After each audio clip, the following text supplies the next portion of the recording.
because this is really targeted around dealing with limiting beliefs and emotional blocks, that the things that really get in the way for many of us, and it's a continual journey. It's not something that you do once and that's it, right?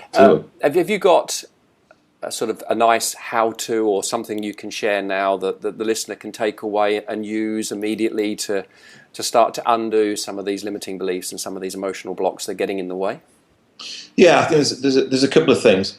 I mean, now, as I say, when I'm working with people with fundamental emotional blocks like unresolved anger or sadness or fear or hurt or guilt in the past, or major limiting decisions like I'm not good enough, or I'll never make the kind of money I want, or I'll never get a job, I'll never be able to have the kind of house I want, relationship that I want. Then these days I would tend to use interventions like timeline therapy. Yep. But that requires you to be, have access to someone one-on-one for maybe 5, 6, maybe more hours, or if we're doing it in a group setting, then 3 days. And I think that the important thing really, and the thing that I use all the time, is what do you do if you come across a limiting belief when you're in the middle of something? Yeah.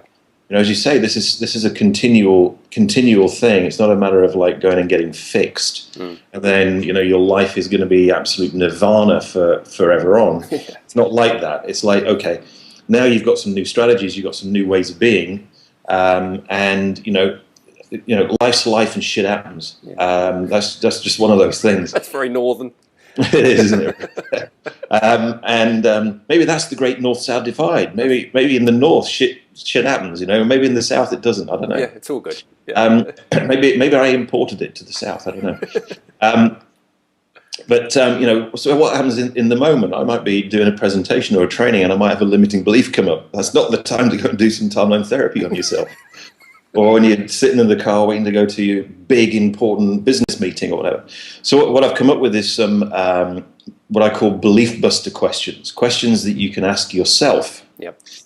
That can have the potential of having that limiting belief disappear. Yep. But at the very least, will start to sow the seeds of doubt. Mm-hmm.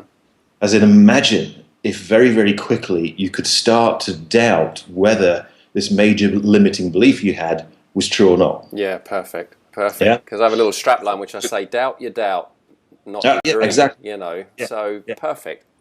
So I mean, if you want to, we could do a little demonstration live if you like, so that people can hear the questions but also see how they work. Sure. Yeah. Yeah. So I mean, even after you've been doing NLP since the early 90s, do you have any limiting beliefs, Colin? Yes, of course I do. I've plenty. I have a list of them. Okay. I'm seeing each one of these meet the experts as personal therapy. Actually, absolutely. Get it for free whilst you can. Yeah. Whilst adding value. So, I mean, the way these questions work, and I got this analogy from I don't think it was Unlimited Power, but I think it was Unleash the Power Within, Unleash the Giant Within. Yeah. Which was the Tony Robbins analogy of a belief, but in like a tabletop. Yeah. And it has legs, and each of these legs is a reference experience, an experience that you had, and you decided at that moment in time what that reference experience meant. Yeah. But I think the great example that Robbins uses in that book is he goes to interview a guy who's on death row because he's been found guilty of murder. And Robbins sits with him and goes, "Okay, you're on death row. Ultimately, you are going to be killed." He said, "So what happened? What was your life's experience that wound you up here?"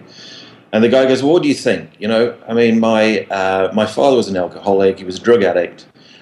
He used to beat my mum, and he used to beat my brothers and sisters all the time. What do you expect? Of course, I'm going to turn out to be an alcoholic, drug addict myself, and eventually wind up murdering somebody and being found guilty and being in prison on death row." And you read it, you go like, "Oh, yeah, if that happened to me, I could find myself in the same place." Then he goes and does another interview with another guy, and this guy's the epitome of the American dream. A very successful businessman, wealthy, family, massive house, cars on the drive, the whole thing. And he says, so, you've done very, very well in your life. And, what were the life experiences that you had that wound you up here? And the guy goes, well, I mean, what do you expect? I mean, my dad was an alcoholic, a drug addict. He used to beat my mum all the time. He used to beat my brothers and sisters. What do you expect? Of course, I'm going to change things, and I'm going to become successful and look after my kids and wife and all this kind of stuff. This is when you discover that the two people he's been interviewing are brothers. Right. So, great example of the fact it's not what happens to in our life. It's the decision that we make about what these experiences mean. Yeah. So what these questions enable you to do is start asking questions about the legs on the table. Yep. And about the experiences that you've had in the past. If not only, possibly to knock all the legs out, but at least to make the table shaky and rickety, so that the certainty that you had about that belief is replaced by a doubt, which can then get stronger and stronger and stronger into the future. Yep. So that's just a little bit about how it works, just for the people who are watching this. So, I mean, are you willing to share one of these limiting beliefs with us so that we can test it out? Yes, it's one to do with presenting, and especially presenting new content, standing up for the first time and presenting new content.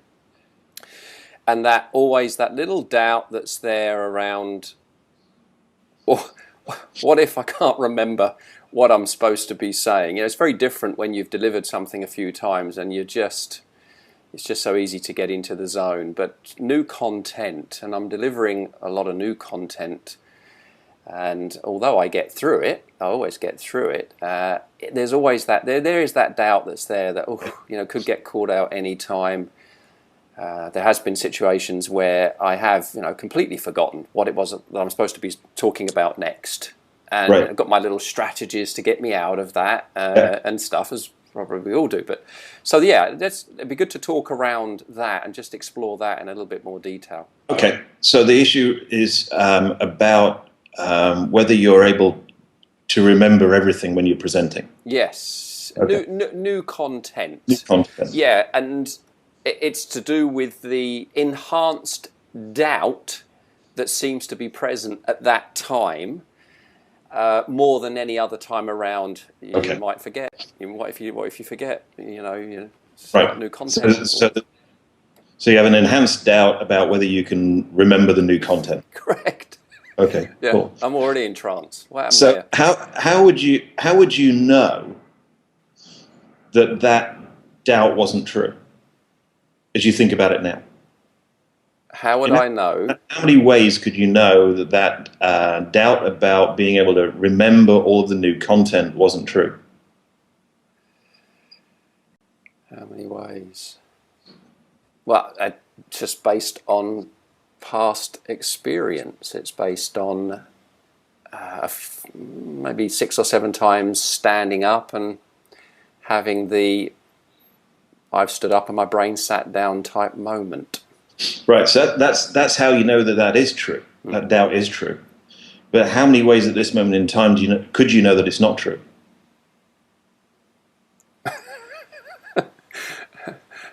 I don't even know how to answer that question. So you used to have doubts, yeah? I used to have doubt. Yeah. So how, right in this moment right now, Yeah. how could you know that the doubts about being able to remember the new content when you present aren't true? That in actual fact, how many ways do you know that you could remember the new content? Probably plenty of ways. All right. Good. Can you give it plenty of ways? How many specifically? Well, I could use strategies like a mind map, for instance, that would help, or a simple memory pegging technique that would help in aiding the memorizing of new content. Okay. That's 2. Simple crib sheet in front of me. And how long does it take for new content to become old? I'm just curious. Delivered 3-4 times. Oh, right. Actually, in front of a live audience or just in your mind? I was thinking more in front of a live audience. Okay. So what's the difference that a live audience makes? I'd say could you have something that you've known for years and years and years, but you're presenting for the first time and it still be new, or would that be old? It would still be new in the context of in front of a group. You know, there's an interesting dynamic of standing up in front of a group where you can be telling a story in a pub with your mates, and there's maybe 6 or 7 people that rock up, and then all of a sudden, you know, more and more people rock up. So there's that dynamic of standing up in front of an audience that just I think changes things a little bit, and there are so many things going on that are being calibrated in that moment to make sure that it's really good. The content piece, which needs to be there, can be a bit lost. Okay. Okay. So for who isn't that true? What, this belief? Mm. I don't know. Probably for a number of people it wouldn't be true. Who specifically wouldn't it be true for? It might not be true for you. Right. Anybody else? So this is a unique belief for you to a certain extent. Yeah. Be interesting to know what makes you so special that you wouldn't be able to remember everything in front of an audience. I feel so much better already. Well, let's even think about this. So when wasn't it true for you? When wasn't it true for me? Oh, we probably have to go back to real childhood times in order for that to be not true for me. So 4, 5. Oh, right. So this is something you've developed as you get older? Yes. Wow. Yeah. Having had a few experiences of standing up in front of groups and... Right. Yeah. And all of a sudden... the content seems to have disappeared. Right, but even, you know, so there's a couple of experiences that you had in the past that had you kind of believed that. So, what experiences have you had of that belief not being true for you? You know, where you've presented new material and been able to remember it. Yeah, it's been a number of times where I have stood up and the content has been there and everything's been absolutely fine and dandy. First time. Right, brilliant. I mean, how many times do you think that's happened?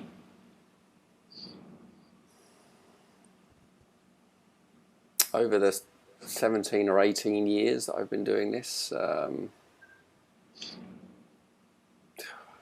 lot, right? A lot. It's got to be a lot. Yeah. So as you think about it now, in what ways do you know that old belief isn't true now?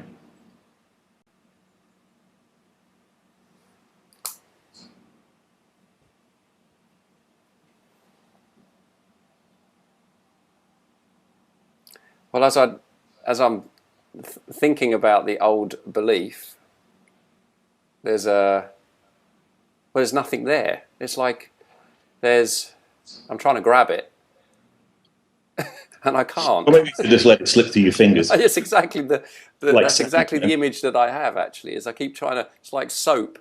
I keep trying to grab it, and it's just disappearing. Yeah. Cool. Well, let's flip it over then. So, what do you want to believe instead? 2 things I think would be good to have. One, that it's totally okay to stand up delivering new content and lose your way, that it's absolutely fine to do that. And secondly, that I do have the ability to, if I put the effort and energy into, remember the content to such a degree that I can deliver it.